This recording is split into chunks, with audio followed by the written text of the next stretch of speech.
You know, every once in a while you run into a job that becomes so unbelievably difficult because of something that happens or something that you run into. Well, I've got a job that I'm going to show you now that I'm titling it The Iron Giant, and I think you'll see why. Yeah, we got an interesting one today. Sadly, this big live oak has got to come down. It's got so much rot at the base of it. But what's going to make it really interesting is it's full of steel. It looks like, almost looks like an axle up there. I counted over 20 cables in this tree, and some of them are probably 50, 60, maybe even 75 years old. I don't really know. But the tree is quite decayed at the base, and it's showing a lot of upper canopy dieback. All right, we have one branch we can cut here with the bolt cutters without any worry of breaking anything, so stand down. Let's see how far down this drops. Just I'm curious. Really? Go ahead, make the cut. Oh, you hear that? Yeah. Wow. Not too bad. It held up, but boy. Let's say it dropped a full 3 feet. Yeah. No, More than that, yeah.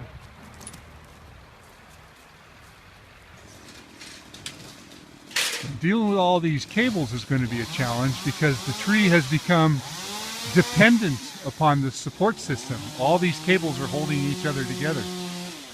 So we have to get all the ends of the weight off before we make any cuts. If we cut a cable anywhere, it may be connected all the way along, and there could be kind of a domino effect of breakages. So it'll be interesting.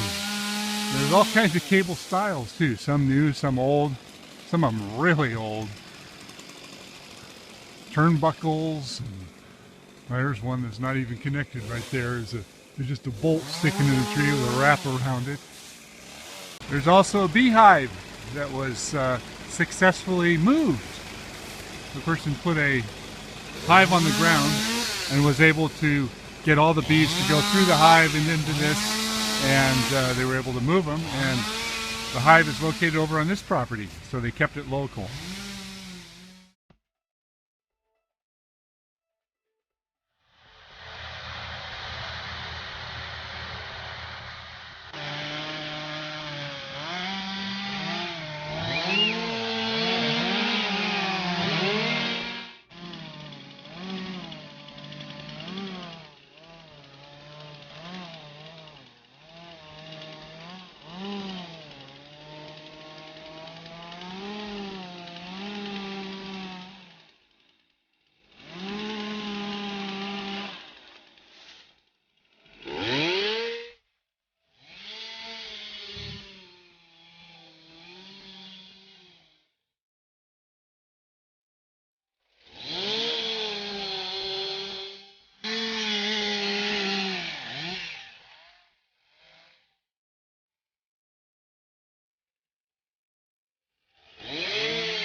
The rope doesn't hang down and get caught up in anything.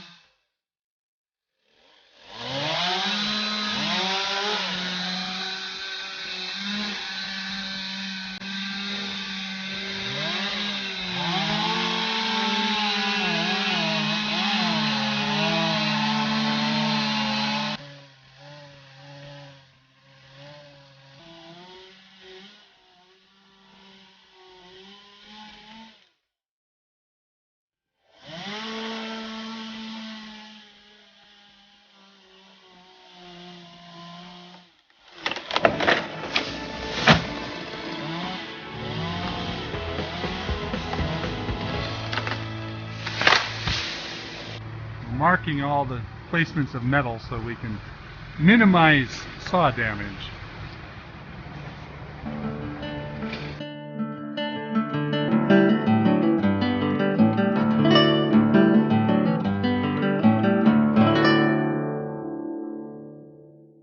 There we go, into day one. Still a huge tree. Guys, 4 guys on the ground, or 3 guys on the ground, 1 guy in the tree cutting all day long.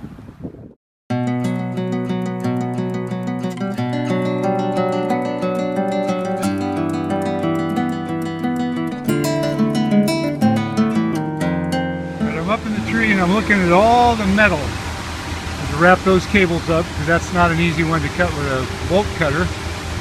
And everywhere you look in this tree, there are cables. There must be 20 or more cables up here. The turnbuckles. Look at that one right there. Look at how long ago that was put on there. It's got about almost 12 inches of callus growth over the cable itself. It's incredible. This job has turned out to be a real pain in the ass because of all this steel. Even when we try, we hit it. I mean, when we try not to. Okay, I just wanted to make it clear what the base of this tree looks like. I took off just the outer skin of all this rot and it was totally infested with an ant colony. And it's real punky in here and it goes all the way up.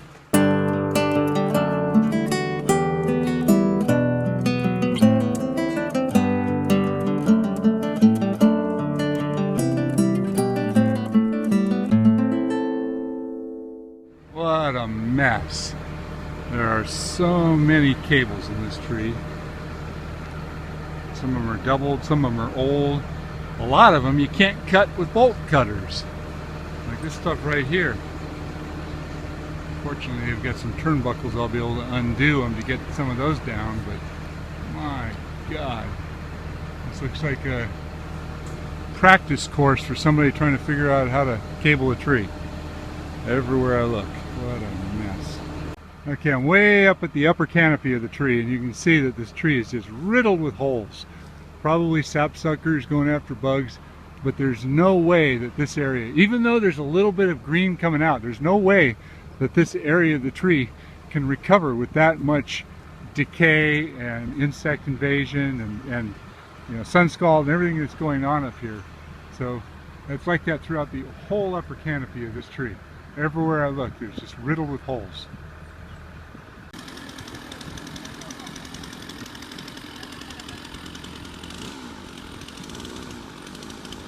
So take note of these internal cracks that run all the way across on both these sections. This is where this tree was cabled, so the stress that was pushed down on it would have caused it to crack through here. And sometimes I have to ask myself, does the cable supporting all that weight lead to internal stress cracks? I don't know. It's a good question.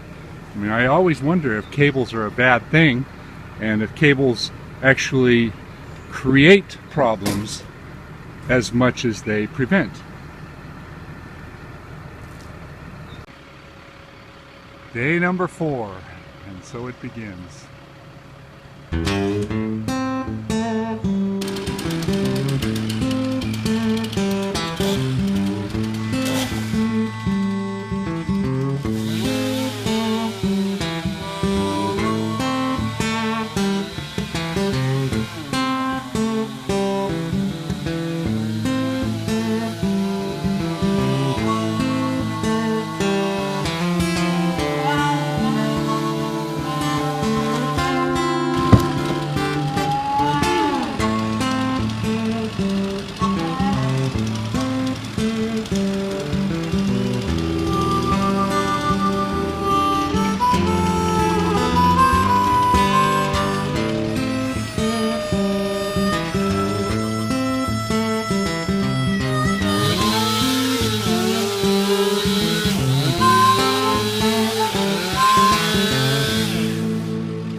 This job has really turned into the job from hell.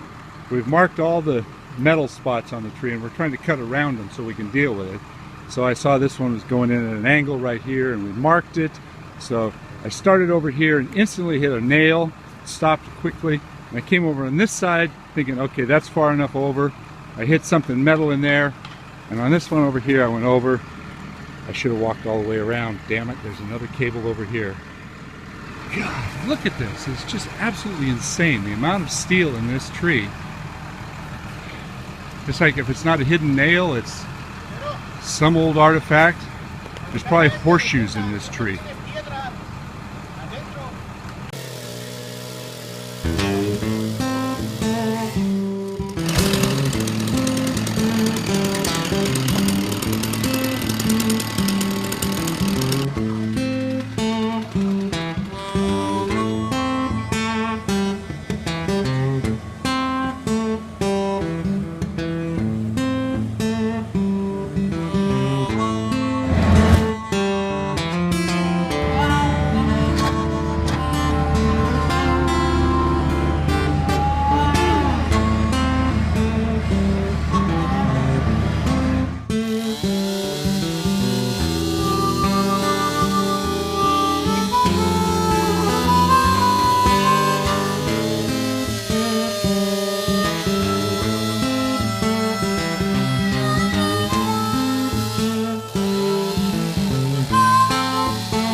Man, did you get lucky? What? You got lucky on that one. No metal.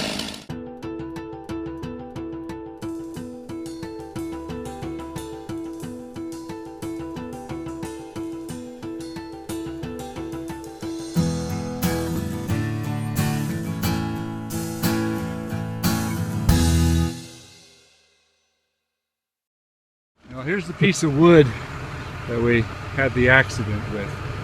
Clearly he cut up above and he cut a wedge thinking that he'd be able to fell that top piece, but the amount of pressure that was being exerted on this pulled this piece apart and caused this to barber chair on him really fast. And as you can see, it split all the way down the trunk, all the way over to here in one quick motion because of the pressure that was being exerted by that cable. Now, could that have been predicted? Possibly. But when I was looking at it, I think I probably would have made the same mistake.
Even in the base cut piece of steel.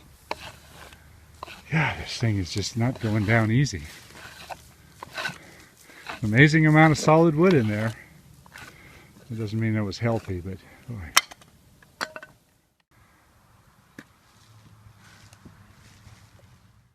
Okay, I think the mystery is solved. This is the area where that great big bar was. Here is a big split. At one time, this entire tree split in half. And if you come all the way over to this side, you can see the split mark all the way up. At one time, somebody poured hot tar inside this big split all the way down. And I'll show you the other half of that cut.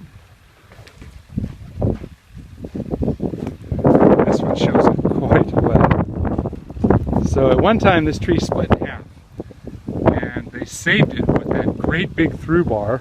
I wish I had more history on when that happened, but this is tar. So they must have poured hot tar down here.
And the job is done. I'm out of here. 5 days of hell.